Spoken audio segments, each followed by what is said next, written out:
Previously on Moonlight 150, I think after this we have finally covered every family member that has appeared in the mainline series. Unless, like, Uncle Hero gets a chapter to himself. I'm too smart for my own good. I had a small sliver of hope that maybe with a new girlfriend we could have possibly skipped on the mainline chapter and family daily life back and forth pattern for just this once, but that's not happening. But if this is Nakamura and Nozawa's solution so we don't have things like the 2-week-long breaks again, then I guess I can live with it. Though something deep in me is worried the next family daily life it's gonna be a break week, which would mean we would be going into Girlfriend 37 completely blind with no hint. But I'm getting ahead of myself. That's Future Moon's problem. For now, we got Ira and Rentero's spooky misadventures to get to. I'm Moonlight 150, and this is my overview of the latest 100 Girlfriends manga chapter, Chapter 248. Ira and Rentero are scared of ghosts. As always, I won't be going over everything because I want you to go support Sunday by reading the chapter where they post them, as well as supporting the official release in your region. Now, time to hang with some grim grinning ghosts. It's our Halloween special in May as we find Rentero and Era braving an abandoned building together, though we learn they didn't come here of their own free will, as this seems to be a punishment by Era's father after he learned about Rentero's existence, saying that because his daughter is such a scaredy cat that Rentero has to prove to him that he's able to protect her. Like, damn dude, just loudly calling out your daughter's flaws like that.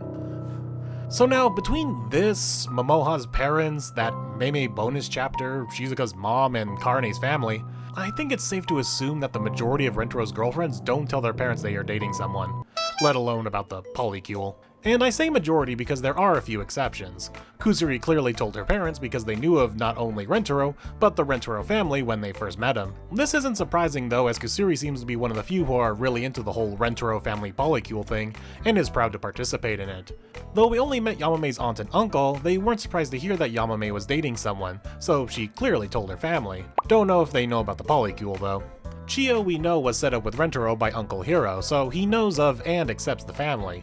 And, well, Hahari is part of the polycule, so that's a given concerning Hakari. It's actually crazy looking back how few of the family members of the girlfriends actually know about their daughters having a boyfriend, and even less about the Rentero family. Whether that's out of embarrassment or something else will remain to be seen.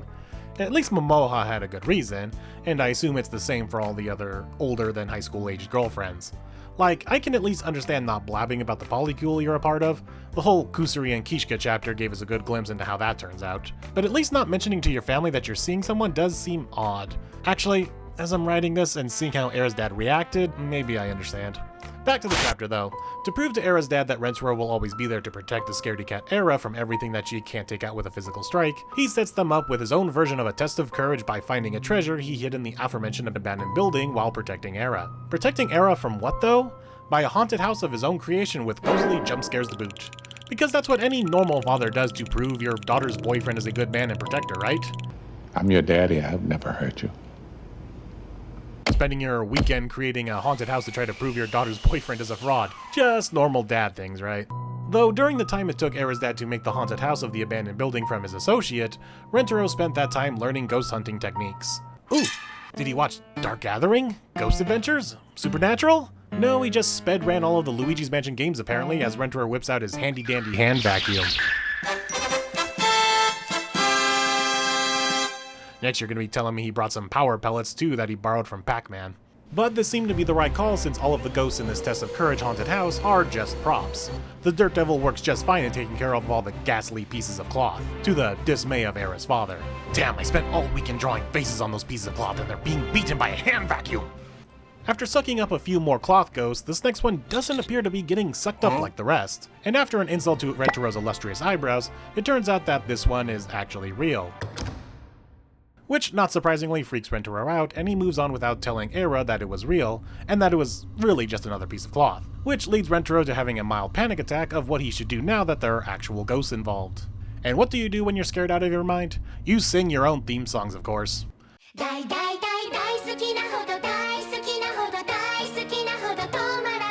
As we get quotes from the Season 1 opening and ending, and the Season 2 ending and opening in that order. You know, with how often this series mentions its own anime adaptation, I'm starting to think it's not an adaptation and more like an alternate universe. Hell, even the anime acknowledges the manga version. You can read the manga for the spicy details. Hey, what'd you cut my scene for? A drawback of limited runtime, yep. Wonder if that means the light novel is also considered an alternate universe. Huh. I guess we'll never know. Things take an even more drastic turn as not only is this place now actually haunted, but now they are on the attack as a tatami mat wraps around the two of them. Which, I need to ask, just previously they were standing side by side. How did they end up facing different directions once they got wrapped up? This is some Nakamura physics at work here. And with Rentaro now having a face full of the infamous Brassilian behind, That should be me. Rentaro battles through his typical anti-lewd behavior to get out of the situation. That should be me. Kind of similar to when he was trapped with Karane, but definitely a step up from that situation. Now you take this one. And because of the desperation of the situation, being the ass man that Rentaro is, summons all of his Calipigian powers and blasts the haunted tatami mat from the two of them with the power of his ass and his ass alone with a fully powered booty blast. Okay. So, pause. We have a lot to unpack here.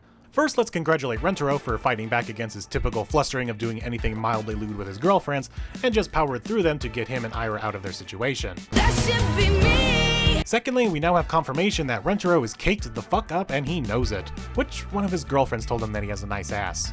Actually, it was probably all of them. But I want to call out the fact that Era was not flustered for a single moment during this whole thing. That should be me. Maybe it's because she was so scared out of her mind this whole time to even think about stuff like that. Maybe she didn't even realize what part of Rentaro was stuck and where. Yeah, boy. But she must have at least felt something on her ass, even if she didn't know it was Rentaro getting a Brassilian facial. That should be me. It's nice to see the girlfriends be less flustered about doing anything with Rentaro than Rentaro himself, clearly showing they are all a lot more ready than he is. Or maybe after the whole Mei and Tamagami incident, Era has given a lot more thought to the whole, oh yeah, doing things with Rentaro will eventually happen. So she's more mentally prepared because of it. Or if I were to channel some Chaos Squared energy here for a second, Era is now confirmed to be into ass play, so accidental ass play like this didn't even faze her. Did I do that right? Lastly, we haven't done this in a while, so it's time for the next installment of Sunday's Word of the Week. This time being the word Calipigian, which has its roots from the Greek word kalapigos, which both words just mean, damn, you got a fine ass. Or for the YouTube censors, you have a shapely buttocks. Getting back to the chapter and not going on a tangent about how Rentaro is most likely an ass guy, after the whole possessed tatami mat incident, the two finally find the treasure they were sent to find, which turned out to be a homemade craft that Era made for her dad back when she was a kid. I'm sure anyone with kids would be able to understand why that's considered a treasure. But the good feelings are short-lived as King Boo over here goes full boss mode on the offensive. And with Era too scared stiff to do anything, it's up to Rentaro to stand up to the boss as he also admits to Era at the same time that the place is actually haunted, and even though he's scared, he's still going to protect her with his trusty handy-sized vacuum. After the ghost sees that they aren't backing down from its frightful form, it calls in for backup in the form of Era's dad, who he possessed off camera. You know, these things just happen. And as Rentaro's trusty hand vacuum fails to stop the sword that Era's dad was wielding, in comes Era for the assist as the fear of the ghost dissipates since the ghost now has a physical form that she can kick. And it's a one-hit KO. But just as the ghost decides on another tactic, it is interrupted by some cherubs who take the opportunity of the weakened state of this malevolent spirit to take him off to heaven to be judged and sent off to hell. Which kind of seems redundant, guys. Taking him all the way to heaven just to turn around and take him to hell. Make the trip easier and just drag him to hell first.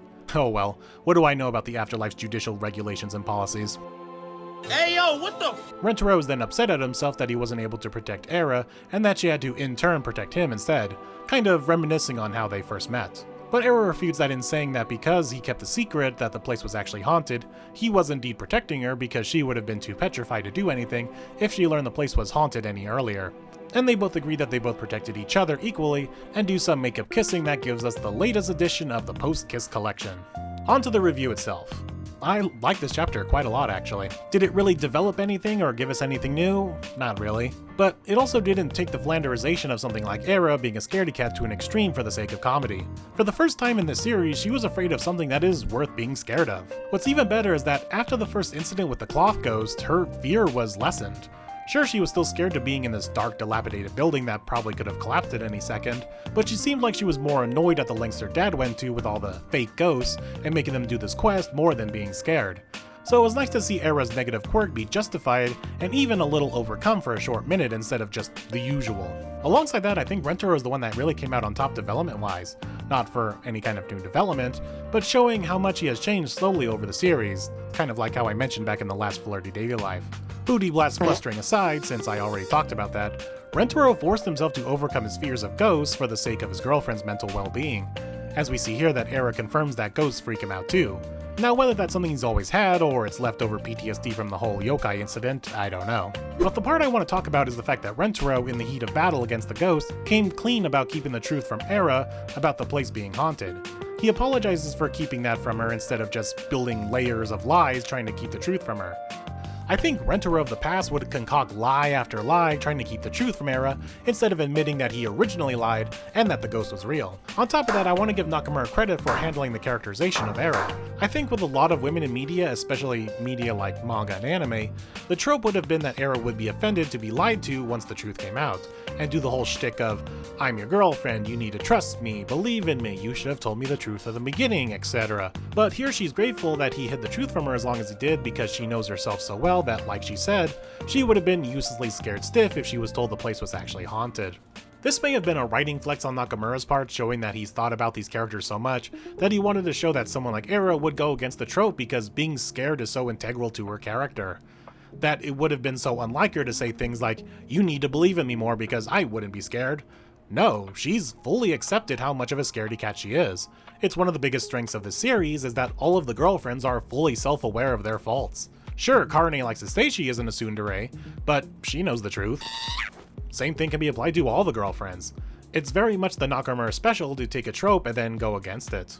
Okay, enough praise, time to critique. I do think we missed out on something interesting with not showing much of Era's dad finding out about Rentaro, and having at least one scene of them exchanging dialogue about their relationship, outside of her just dad shouting Era's faults. But this may just be because the Momoha parents finding out scene was just setting too high of a bar of parents finding out. Speaking of Era's dad, and this could be a positive or negative depending on how you view it, we also don't have any kind of scene at the end with him saying that Rentaro is a great guy and that he accepts him as Era's boyfriend and as someone who could protect her. Like, he actively looks away from them as they are about to kiss. I wonder if this means Era's dad might be some reoccurring antagonist of some kind, as one of the girlfriend's parents that doesn't accept Rentaro. Like, not actively being a full-on villain with trying to break them up, but just as an overprotective father constantly testing Rentaro with more trials to prove his worth.